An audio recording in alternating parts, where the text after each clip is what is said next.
My name, again, is Cedrick Gray. I am the Director of Education for Shelby County Government, and I'll be reading this book today, If I Had Your Vote. I chose this book because I do work for an elected official, Shelby County Mayor Lee Harris, and it's a very interesting way that Cat of the Hat approaches getting your vote. All right, so let's get started once again. All right. If I Had Your Vote, vote by The Cat in the Hat.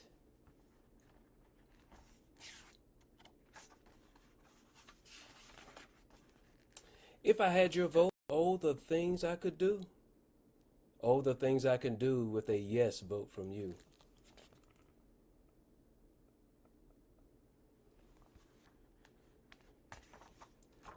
If I had your vote and if I were in charge, I would make a few changes, some small and some large.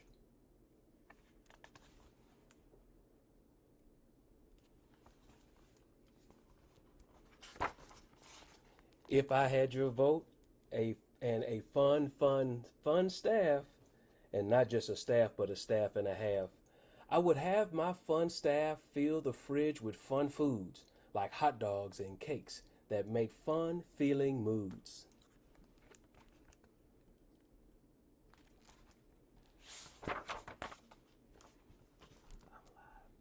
If I had your vote, I would really prefer this office to be far more ovaler. Get it? The Oval Office. He wants it ovaler. Anyway, thing one and thing two would know just what to do to square up this room and re-oval it through.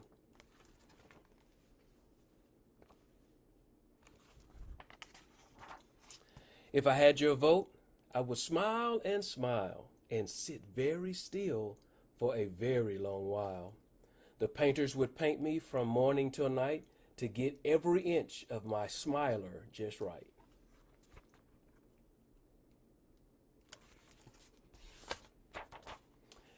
If I had your vote, I would sign all these bills with ink and a pen from made from stuck you pine quills. These bills would become laws, and those laws, with some luck, would now and for always stay stickety stuck. Stuck you pine. That's funny. Okay. If I had your vote, I could be on TV with all these pointy things pointing at me.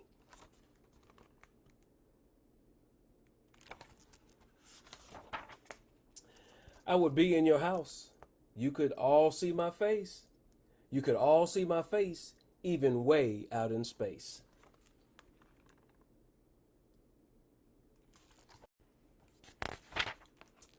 If I had your vote, I would take all these books and sort them by smell and hook them on hooks, so that all you would need is your nose, beak, or snout to sniff out a title and check a book out. I wonder what this kind of book is about. He's sniffing the book. Silly cat. If I had your vote, I would paint this whole place. These cases, these vases, these boots in their laces, and all these tall walls with their unfunny faces. Cat in hats. Up to his old tricks. But as far as this room, I would leave it alone. That hat on his head looks a lot like my own. Huh? Okay. Abe Lincoln and Cat in the Hat have the same hat. Imagine that. If I had your vote and these plates and old bowls, for fun I would put them on top of these poles and twirl them and swirl them around and around until they stop spinning and fall to the ground. But no need to panic or worry, you see. The new ones I pick will be perfect for me.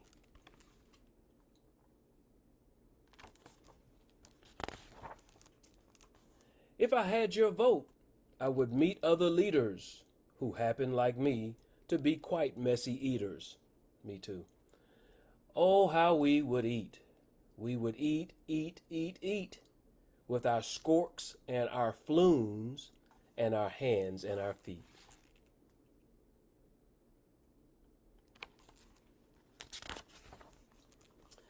If I had your vote, I would plant far more flowers and trim these high hedges for hours and hours. Then shower the flowers with water I take from this splishity and splashity and fishy free lake.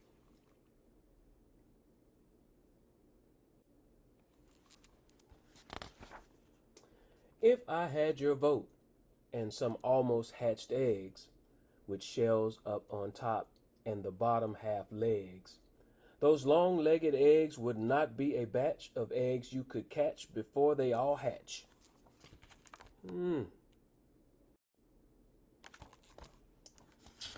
a tongue twister there for sure. If I had your vote, every night in the sky would look like it looks on the 4th of July. Kabooms of all colors, like pink, blue, and red, would spark up the dark in the sky overhead.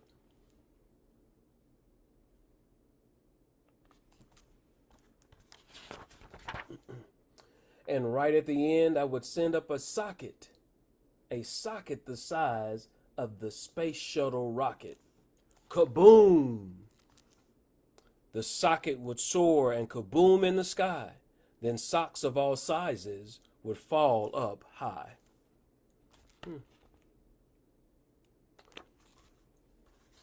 Or fall from up high. Good readers can correct themselves in the middle of their reading. If I had your vote, I could hire a crew, a clean it all crew that would clean this house through. Thing one would wipe windows, thing two would scrub chairs, and little cat A would shampoozle the stairs.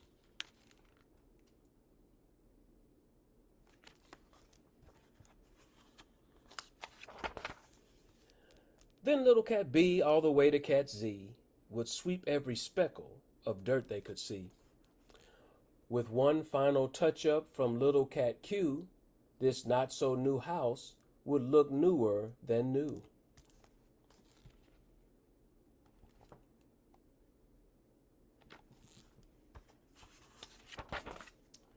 If I had your vote, this is what I would do. The country would love me, I think. How about you?